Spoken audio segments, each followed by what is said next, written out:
Dear student, Assalamu alaikum. I hope that you all are well. By the grace of Almighty Allah, I am also well by His grace.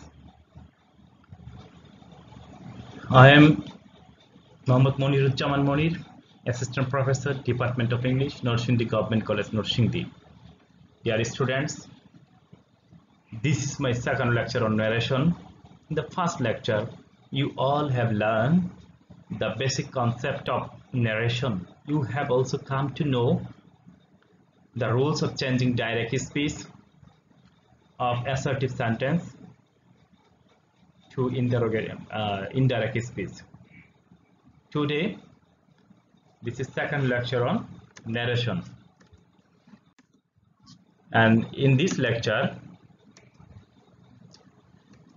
I will teach you rules of changing speech of interrogative sentence, rules of changing speech of imperative sentence, rules of changing speech of optative sentence, rules of changing speech of exclamatory sentence, and other exceptional rules.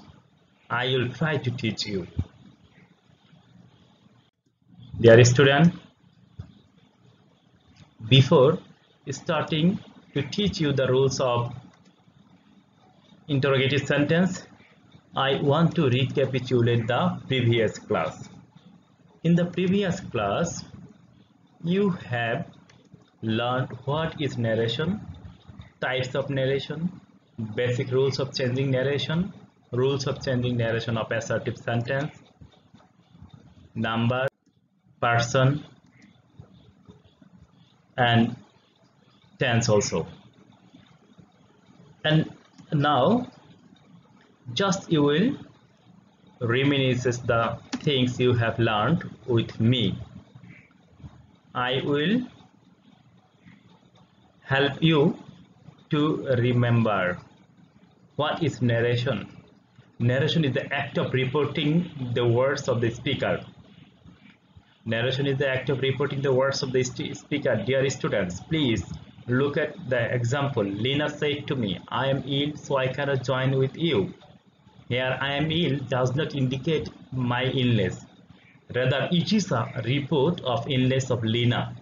So, this is the type of narration or speech. And on the other hand, this reporting is also done like Lina told me that she was ill, so she could not join with us. This is also a type of reporting. So narration or speech or reporting ways are of two types: direct narration, indirect narration. Dear students, as I have taught you in the previous class these types of topics, so I want to jump over it very quickly. Just I am going to help you to remember. If you have any ambiguity or question, then you may write in the comment box. Some of you have written in the comment box that you have not followed me. You could not follow me as I have taken this class in English. So I will try my best to teach you this with very easy English, and I will also help you using some Bengali words. So narration or speech or reporting ways are of two types: direct narration and indirect narration. First one is direct narration. Lina said to me, I am ill, so I cannot join with you. This is direct narration. And the second one, Lina told me that she was ill, so she could not join with us. This is second one is indirect speech. Dear students, I have taught you 6 steps which should be followed for assertive sentence. First step, you have to identify the subject, object of reporting verb, first person, second person, third person, and tense also. After identifying these terms, then you will start to change the speech. At first, you have to change the reporting verb. reporting verb will be changed in the following way. For assertive sentence, obviously, said to will be changed into tell, said to will be changed into told, says to will be changed into tell. Sorry, not said to will be changed into told, said will be the same, and then replace comma and inverted comma with that. Replace comma inverted comma with that. Then the function of pronoun, change the pronoun in the following way. First person indicates the subject, so it will be changed according to the subject of reporting verb. Second person indicates the object, so so it will be changed according to the object of reporting verb.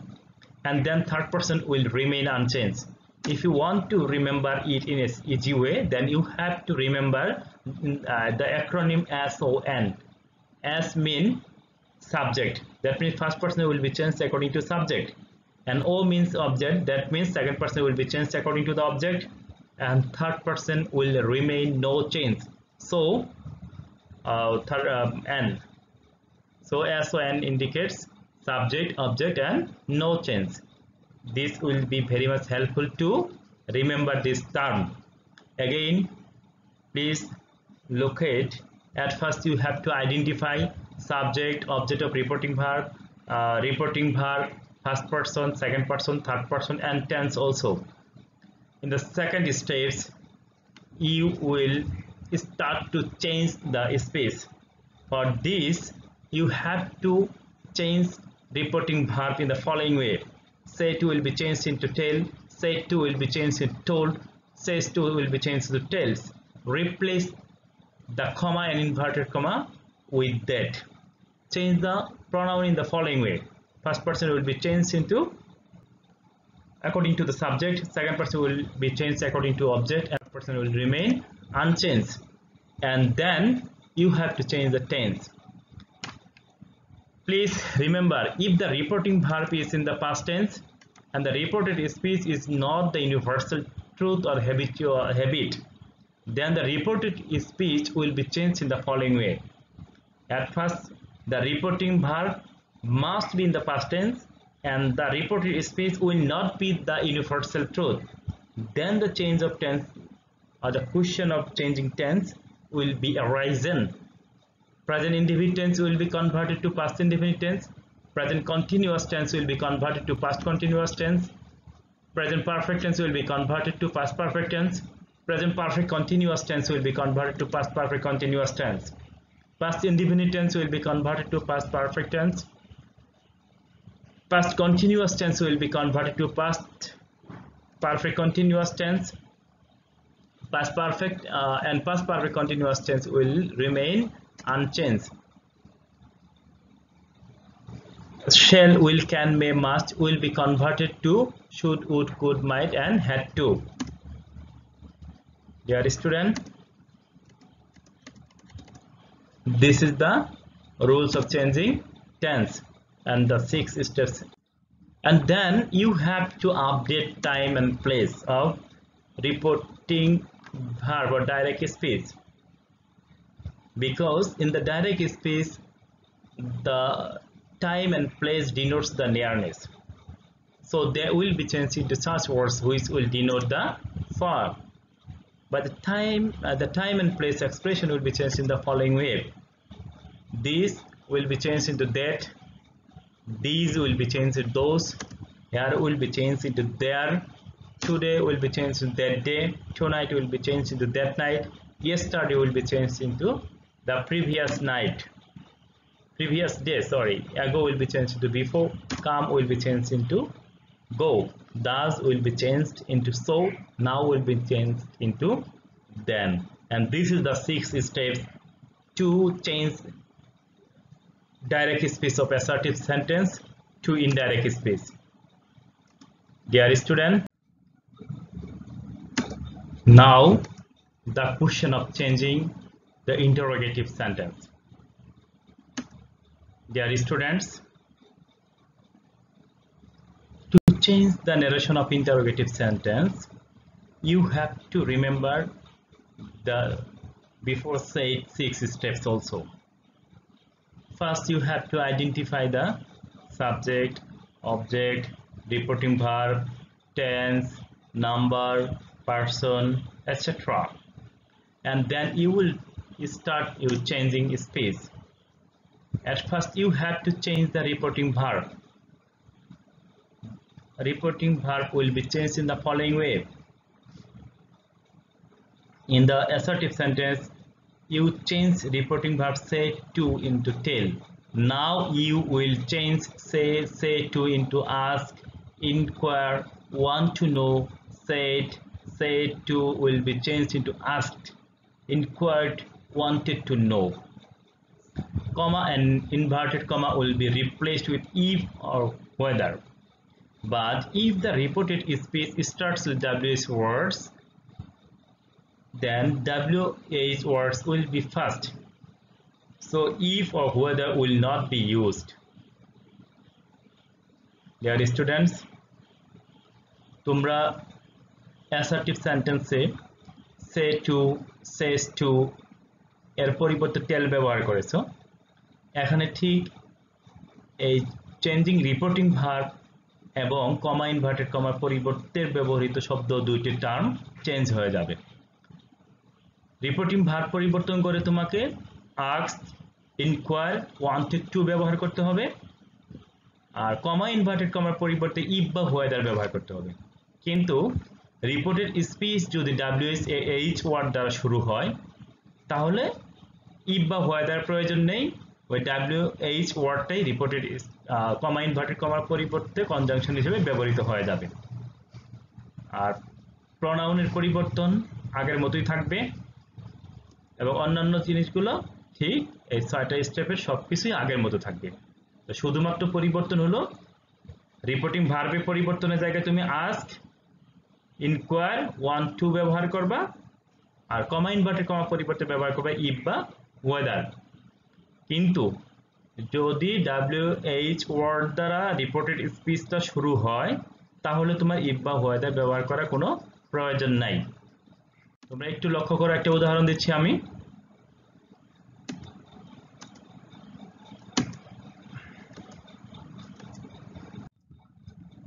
তোমরা উদাহরণটা লক্ষ্য করো, তাহলে তোমাদের বিষয়টা খুব clear হবে। যে the girl said to her mother, have you bought a pen for me today? The girl said to her mother, the girl এখানে subject, her mother object, have you bought a pen for me today? এটা interrogative sentence. তোমরা নিশ্চয়ই দেখতে পাচ্ছো বিভিন্ন কালারগুলো তোমাদের জন্য সহযোগিতা করার জন্য ব্যবহার করা হয়েছে এখানে। এখানে দেখো প্রথমে কি করতে হবে, আমাকে আইডেন্টিফাই করতে হবে। আমরা আইডেন্টিফাই করি দি গার্ল এখানে সাবজেক্ট, সেড টু হলো রিপোর্টিং ভার্ব, হার মাদার হলো অবজেক্ট, কমা ইনভার্টেড কমা আছে, তারপরে হলো ইউ হলো সেকেন্ড পারসন, আমি পারসন আইডেন্টিফাই করতে বলেছিলাম তোমাদেরকে। হ্যাভ বট এটা প্রেজেন্ট পারফেক্ট টেন্স,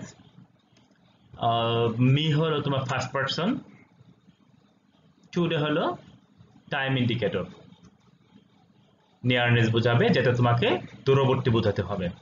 এখন আমি পরিবর্তন করলে কি করব, প্রথমে সাবজেক্ট তার ঘড়ি রাখবো ইনডাইরেক্ট করার সময়, সেড টু এর পরিবর্তে আমরা আস্কড লিখবো, সেড টু এর পরিবর্তে আস্কড লিখবো, হার মাদার অ্যাজ ইউজুয়াল, ঠিক আছে। দেন কমা ইনভার্টেড কমা পরিবর্তে কি লিখবো আমরা, ইফ বা ওয়েদার বলছিলাম, কমা ইনভার্টেড কমা পরিবর্তে ইফ বা ওয়েদার লিখবো। তারপরে আমরা আবারও তোমার দেখো you second person, second person তারা কি করবে, অবজেক্টকে বোঝাবে, সো মাদার, মাদারের প্রনাউন আমরা শি ব্যবহার করেছি এখানে শি।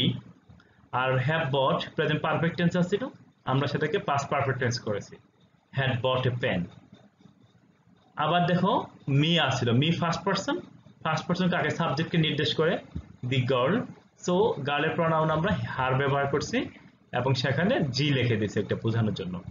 আর টুডে নিয়ারনেস বোঝায়, সেটাকে আমরা দ্যাট ডে ব্যবহার করছি। So dear students, I think it is clear to you. আবার দেখো তোমরা, দি গার্ল সাবজেক্ট প্রথমে আমরা আইডেন্টিফাই করলাম, চিহ্নিত করলাম কোনটা সাবজেক্ট, কোনটা অবজেক্ট, কোনটা রিপোর্টিং ভার্ব, কোনটা প্রোনাউন, কোনটা কোন পার্সন আছে, সবগুলো আমরা চিহ্নিত করলাম আগে। চিহ্নিত করার পরে পরিবর্তন করার সময় আমরা শুধুমাত্র রিপোর্টিং ভার্ব সে টু এগুলো পরিবর্তে আস্ক ব্যবহার করলাম, কমা ইনভার্টেড কমার পরিবর্তে ইফ বা হোয়েদার যে কোনো একটা লিখলেই হবে। প্রেজেন্ট পারফেক্ট টেন্স ছিল, পাস্ট পারফেক্ট টেন্স করলাম আমরা, আর এবার প্রনাউন আগের মতো পরিবর্তন করে দিয়েছি। আর একটা উদাহরণ যদি আমরা দেখি, একটু দেখো তো, ডাব্লিউএইচ ওয়ার্ড দ্বারা যেটা শুরু হয়, Dipa said to me where are you going. এই সেন্টেন্সটা তুমি দেখো, এখানে কিন্তু আমার আগের মতো আমরা আগে চিহ্নিত করে নিব, সমস্যা নাই। দীপা হলো এখানে সাবজেক্ট, সেড টু হলো reporting verb, me object, comma inverted comma আছে। এখানে দেখো তুমি ডাব্লিউএইচ ওয়ার্ড আছে একটা, where WH word, are you going আছে প্রেজেন্ট কন্টিনিউয়াস টেন্স, আর ইউ হলো সেকেন্ড পারসন। এখন তোমাকে যে কাজটা করতে হবে, যে আমি কিন্তু আগে বলছিলাম যে আমরা সেম আগের মতোই সাবজেক্টে ঘরে রাখবো, তারপরে তোমার দীপা রাখছি, সেড টু এর পরিবর্তে আস্কড ব্যবহার করলাম আমি, অথবা ওয়ান্টেড টু নো ব্যবহার করতে পারতাম। কমা ইনভার্টেড কমা পরিবর্তে বলছিলাম আমরা ইফ বা হোয়েদারের, কিন্তু শর্ত ছিল কি, যদি রিপোর্টেড স্পিচটা ডাব্লিউএইচ ওয়ার্ড দ্বারা শুরু হয় তাহলে আমরা সেখানে কোনো চেঞ্জ করব না। যেহেতু এখানে হোয়ার আছে, হোয়ার হলো WH word, who, which, where, how, when, whom, এগুলো হলো ডাব্লিউএইচ ওয়ার্ড। যেহেতু হোয়ার আছে, অতএব আমরা সেই হোয়ারটাকে আর চেঞ্জ করলাম না, সেখানে হোয়ার দিছি। আর প্রেজেন্ট কন্টিনিউয়াস ছিল, ইউ আর গোয়িং ছিল, ইউ সেকেন্ড পারসন, অবজেক্টকে বোঝাবে, অবজেক্ট ছিল কি মি অনুসারে এখানে আমরা আই বসেছি। আর যেহেতু প্রেজেন্ট কন্টিনিউয়াস টেন্স ছিল, সেটাকে আমরা পাস্ট কন্টিনিউয়াস টেন্স করে দিয়েছি, আই ওয়াজ গোয়িং। আমার মনে হয় তোমরা বুঝতে পেরেছো বিষয়টা। কিন্তু একটা জিনিস মনে রাখবা, যে কোনো সময় ইন্টারোগেটিভ হোক, ইম্পারেটিভ হোক, অপারেটিভ হোক, এক্সক্লামেটরি হোক, সকল প্রকার ইনডাইরেক্ট করার সময় ডাইরেক্ট স্পিচকে ইনডাইরেক্ট করার পরে সেটা অ্যাসার্টিভ সেন্টেন্স হয়ে যাবে। অ্যাসার্টিভ হলে সাবজেক্টের পরে ভার্বটা বসে যায়। ঠিক এই জায়গাটাও আমি সেই কাজটাই করেছি, হোয়ার আই ওয়াজ গোয়িং, যেখানে হোয়ার ওয়াজ আই গোয়িং হওয়ার কথা ছিল। যেহেতু সেন্টেন্সটা অ্যাসার্টিভ হয়েছে, সো আমার এখানে আর সেটা প্রয়োজন নেই। আমি মনে হয় তোমরা বুঝতে পারছো। সুপ্রিয় ছাত্রছাত্রী, আমরা ইম্পারেটিভ সেন্টেন্সটা দেখব। ইম্পারেটিভ সেন্টেন্স যদি হয়, সেক্ষেত্রে আমরা কিভাবে চেঞ্জ করব। আগের মতোই শুধুমাত্র আমরা রিপোর্টিং ভার্বের জায়গাটা এবং কমা ইনভার্টেড কমার জায়গাটা চেঞ্জ হবে এখানেও। In the case of imperative sentence, reporting verb will be changed into ask, order, request, advise, command, beg, tell. These will be changed according to the meaning of reported speech. আশা করি বুঝতে পারছো, reported স্পিচের অর্থ অনুসারে কি বোঝাইতে চাইছে, সেই অনুসারে তোমাকে ask, order, request, advice, command, beg, tell এই শব্দগুলো তোমাকে সেড টু এর পরিবর্তে রিপ্লেস করতে হবে। তারপর কমা ইনভার্টেড কমা পরিবর্তে আবার কিছু বলবে না, শুধুমাত্র আমরা টু দিব। নেগেটিভ হলে নট টু লিখব, টু লিখে মূল ভার্বের মূল ফর্ম থেকে শেষ পর্যন্ত লিখব। নেগেটিভ হলে পরে আমরা কি লিখব, নট টু লিখব। নট টু লিখে ঠিক আগের মতো মূল ভার্ব মূল ফর্ম থেকে শেষ পর্যন্ত লিখব।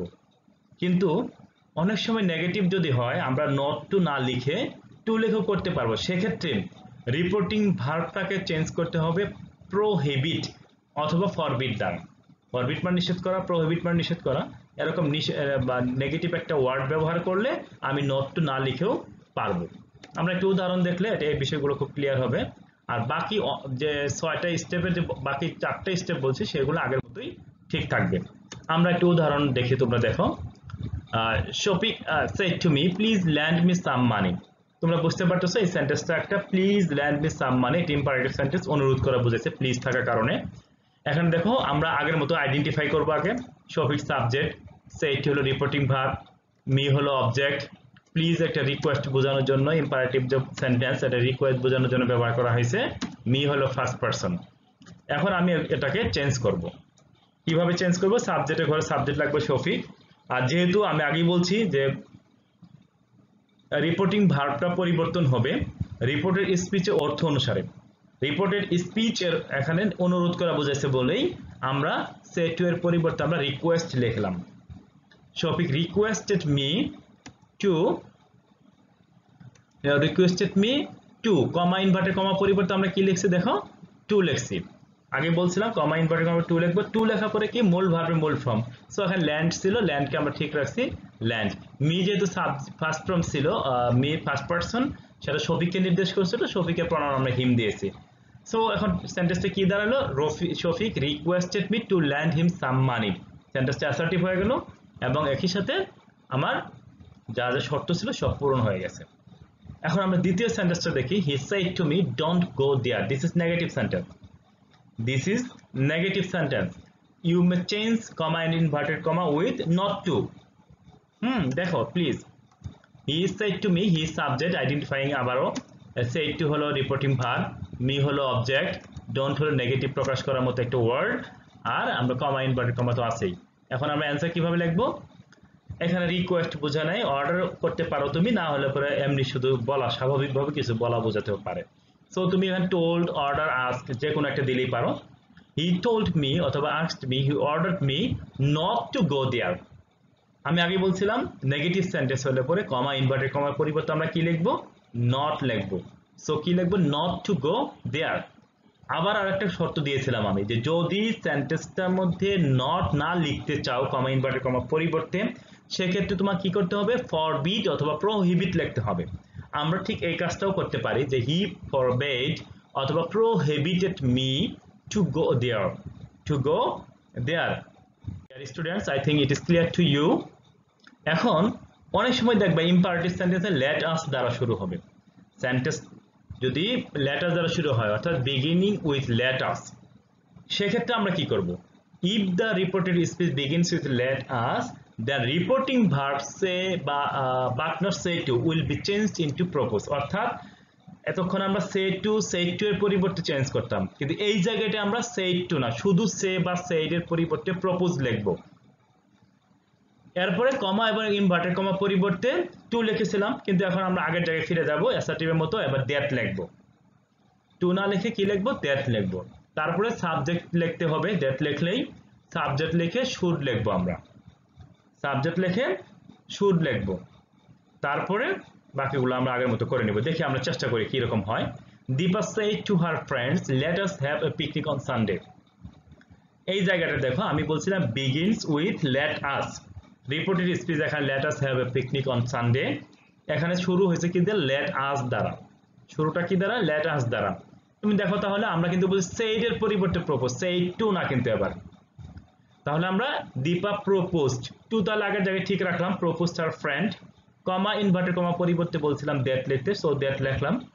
লেট আস, আস হলো ফার্স্ট পারসন, সাবজেক্টকে বোঝাবে দীপা, দীপা এবং তার বন্ধু যেহেতু যাবে, আমরা বলতে তাহলে কি বোঝাবে? তারা, they should have a picnic on Sunday. কারণ লেট আস বোঝালে সাবজেক্টের পর আমরা কি বলি? শুড বা মাইট ব্যবহার করা যায়, আমরা শুড ব্যবহার করলাম। আর একটা উদাহরণ দেই, একটু মজার বিষয় তোমরা লক্ষ্য করবা। Dipa said to me, let us go home। এখানেও let us আছে, একটু খেয়াল করে দেখো, একটু সমস্যা আছে এখানে, as usual এর চেয়ে আর কি। Dipa said to me, let us go home। Dipa আবারও আগের মতো said এর পরিবর্তে proposed লিখলাম, টু এর জায়গায় রাখছি said to me, মি থাকবে, sorry, proposed to me, comma inverted comma পরিবর্তে বলবে কি? দ্যাট। এবার দেখো আস হলো ফার্স্ট পারসন দীপা, তাহলে তারা লেখার কথা ছিল, কিন্তু আমি কিন্তু উই অপরিবর্তিত রাখছি। কেন জানো? এই জায়গাটা দেখো, দীপা এই আস কাকে বুঝেছিল? দীপা এবং মি, আমার, এই দুইজনকে বোঝাইছিল। তাহলে যদি এখন বলি তারা যাবে বাড়িতে, তাহলে আমি বাদ পড়ে যাই। সো খেয়াল রাখতে হবে যে লেট আস যদি এখানে থাকে, আর সেক্ষেত্রে রিপোর্টিং ভার্বের সাবজেক্ট অথবা অবজেক্ট। আবার দেখো কি বলছি, রিপোর্টিং ভার্বের সাবজেক্ট অথবা অবজেক্ট দুইটার যে কোনো এক জায়গায় যদি ফার্স্ট পারসন থাকে, তাহলে উইটাকে আমরা আর পরিবর্তন করব না, উই অপরিবর্তিত রাখবো। তাহলে আমরা কি করব? Dipa propose to me that we should go home, we should go home. Dear student, এখন লেট আস বাদে যদি অন্য কিছু থাকে, সেক্ষেত্রে আমরা কি করতে পারি? সবসময় তো লেট আস থাকবে এমন না, let him, let me, let them এরকমও থাকতে পারে।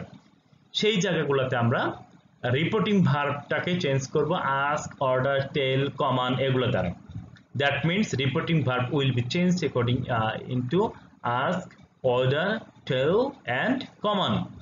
Comma and inverted comma will be replaced with that, again that, and subject এর পরে আমরা might অথবা might be allowed to লিখব, might অথবা might be allowed to লিখব। আমরা এই সেন্টেন্সটা একটু লক্ষ্য করে দেখি। The teacher said to me, let him do whatever he likes। Teacher said to me, let him do whatever he likes। এখন দেখো তোমরা, let এর পরে আস নাই, কি আছে? হিম আছে। তাহলে আমরা ওই শর্ত মতে আমরা আগের মতো said to এর পরিবর্তে কি লিখব? told me অথবা ordered me অথবা asked me, কমা ইনভার্টেড কমা পরিবর্তে আমরা কি লিখছি? that লিখছি। এরপরে সাবজেক্ট ছিল কি হিম, হিম আবার থার্ড পারসন কোনো চেঞ্জ হয় না, কিন্তু যেহেতু আমরা এবার সাবজেক্টের মতো হবে, সো ওই অবজেক্ট ফর্মটাকে সাবজেক্ট করে নিছি আমি হি। হি এর পরে বলছিলাম মাইট অথবা মাইট বি অ্যালাউড টু, মাইট লেখলেও হবে, মাইট বি অ্যালাউড টু লেখলেও হবে, মাইট ডু অথবা might be allowed to do what ever he. আবার টেন্সের পরিবর্তন, লাইক ছিল প্রেজেন্ট টেন্স, হয়ে গেছে আমার পাস্ট টেন্স। তার মানে আমার শুধুমাত্র রিপোর্টিং ভার্বের পরিবর্তন হচ্ছে, আর কমা ইনভার্টেড কমা পরিবর্তনের যে জায়গাটা, সেই জায়গাটা শুধু একটু পরিবর্তিত হচ্ছে। তোমরা খেয়াল করলে এটি কিন্তু প্রতীয়মান হয়। আমরা একটু দেখি এখন, কোয়েশ্চেন এক্সপ্রেসিং কমান্ড বা রিকোয়েস্ট, ইম্পারেটিভ সেন্টেন্স কিন্তু কোয়েশ্চেন মার্ক দেওয়া আছে, তুমি দেখলে মনে হবে যে এটা মনে হয় interrogative sentence. Would you close the door please, she said to me.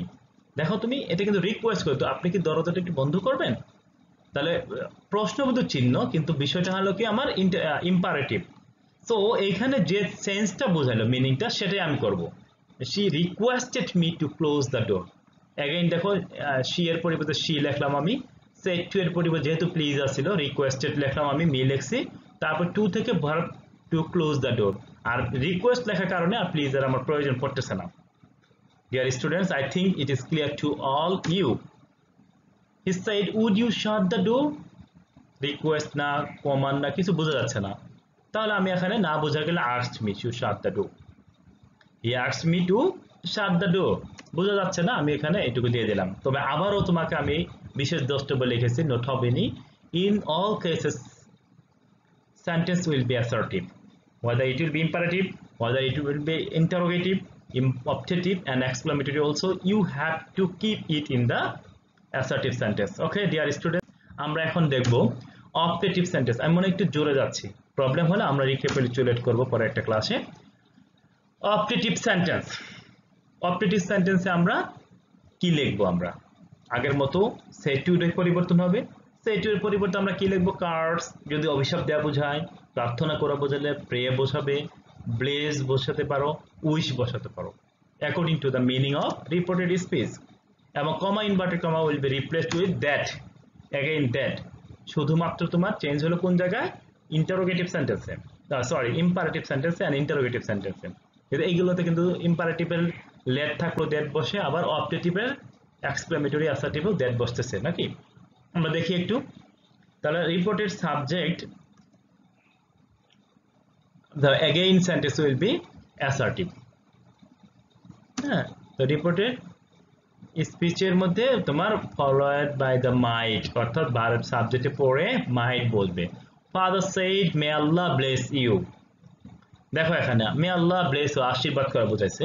আমরা এখানে আল্লাহর কাছে, আল্লাহ, খোদা, ভগবান, এরকম সৃষ্টিকর্তার কাছে নরমালি আমরা কিন্তু বললে লাভ হয় না, এটা প্রার্থনাই করা বোঝায়।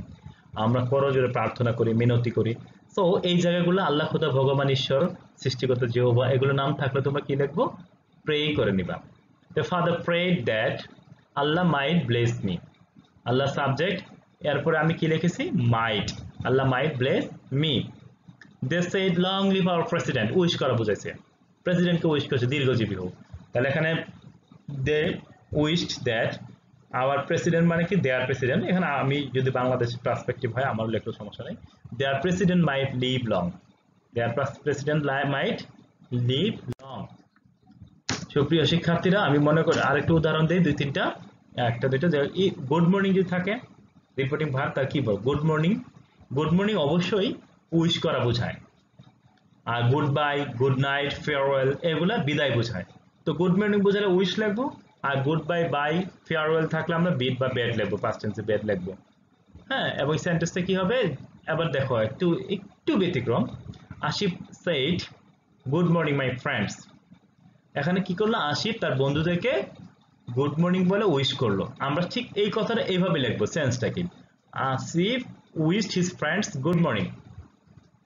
এখানে সাবজেক্ট, যেহেতু আমার এখানে কোনো কনজাংশন দেয় নাই, তার সাবজেক্ট ভার্বের প্রয়োজন নাই, টু লেখে নেই, ভার্বের কিছু দরকার নেই, যে Asif wished good morning to his friends, অথবা Asif wished his friends good morning. ঠিক একই রকম যদি বাই থাকতো, আসিফ সেড বাই ফ্রেন্ডস, তাহলে কি হতো? Asif bade his friends bye. Good night থাকলো সেম, বাই বিদায় লিখতাম আমরা, বেড লিখতাম, have a good sweet dream, have a nice journey, these all are farewell or parting greetings. So তোমরা সেই ক্ষেত্রে আমাদেরকে অবশ্যই কি লিখতে হবে, a bed বা bed লিখতে হবে। আমরা একটু এক্সক্লেমেটরি সেন্টেন্স দ্রুতই একটু যেতে হবে। এক্সক্লেমেটরি সেন্টেন্সটাকে যখন করব আমরা সেই জায়গাটাও ওই শুধু দুইটা জায়গা আমরা চেঞ্জ করব। একটা হলো রিপোর্টিং ভার্ব। রিপোর্টিং ভার্ব সে এটির উপর এবার লিখব কি exclaim with joy, exclaim with grief, exclaim in joy অথবা এক্সক্লেম ইন গ্রিভ। এরপরে exclaim with sorrow, exclaim with regret, exclaim in delight, exclaim in wonder, cry out in delight অথবা cry out in sorrow, swear, applaud, exclaim with anger, exclaim with surprise, exclaim with contempt। এই শব্দগুলো কিন্তু আমার লেখা যাবে অর্থ অনুসারে। আমরা দেখব রিপোর্টেড স্পিচ কি ইন্ডিকেট করে। সো রিপোর্টেড স্পিচের উপরে কিন্তু আমার পুরো সেন্টেন্সটা প্রায় রিপোর্টিং ভার্ব সেড টু থাকে। সো আমার রিপোর্টেড স্পিচের মিনিংটাকে আমার খুবই গুরুত্ব দিতে হবে। এই জন্য কিছু ওয়ার্ড মিনিং তোমার জানতে হবে, ভোকাবুলারি জানলে প্যাসেজ নারেশন করার সময় তোমার অনেক কাজে লাগবে। দেখো কমা এবং ইনভার্টেড কমা পরিবর্তে আবারও দ্যাট বসাবো আমরা। এখনো আবারও বলছি যে সেন্টেন্সটা কি হয়ে যাবে, অ্যাসার্টিভ হয়ে যাবে। তো সেন্টেন্সটা এক্সক্লেমেটরি সেন্টেন্সকে অ্যাসার্টিভ করতে গেলে কিন্তু আমার কিছু নিয়ম আছে। ট্রান্সফরমেশন অফ সেন্টেন্সে তোমরা পরে আসছো নিশ্চয়ই, সেখানে তুমি জানো যে হোয়াট থাকলে ভেরি বা গ্রেট বসবে, হাউ থাকলে হোয়াট হাউ এর পরিবর্তে ভেরি বা গ্রেট বসে এগুলো চেঞ্জ করে ফেলি। সো আমরা দেখি একটু কি আছে। রফ is said what a fool I am, what a fool I am, কি গ্রিফ দুঃখ, আমি কি বোকা, আমি কি বোকা গাধা। সো এই জায়গাটাতে যখন করবো আমরা তাহলে আগের মতোই রাফি এক্সক্লেম উইথ গ্রিফ অথবা রাফি এক্সক্লেম ইন গ্রিফ, কমা ইনভার্টে কমা পরিবর্তে দ্যাট লিখবো। তারপরে আই ফার্স্ট পারসন রাফিকে বোঝাচ্ছে। সো হি যেহেতু প্রেজেন্ট টেন্স এম আছে এটা ওয়াজ হবে, আর এ আছে আর্টিকেল এন্ড হোয়াট এর পরিবর্তে বলছি আগে গ্রেট বসাবো, হোয়াট এ, তাহলে হি ওয়াজ এ গ্রেট ফুল। নাউনের আগে গ্রেট বসে আর অ্যাডজেক্টিভের আগে ভেরি বসে। তোমরা এটা জানো, হোয়াট বা হাউ এর পরিবর্তে ভেরি বা গ্রেট বসে, কিন্তু নাউনের আগে গ্রেট আর অ্যাডজেক্টিভের আগে নরমালি ভেরি বসাবা। He said to me, alas, alas, I could not save you. He regret, this is also a regret.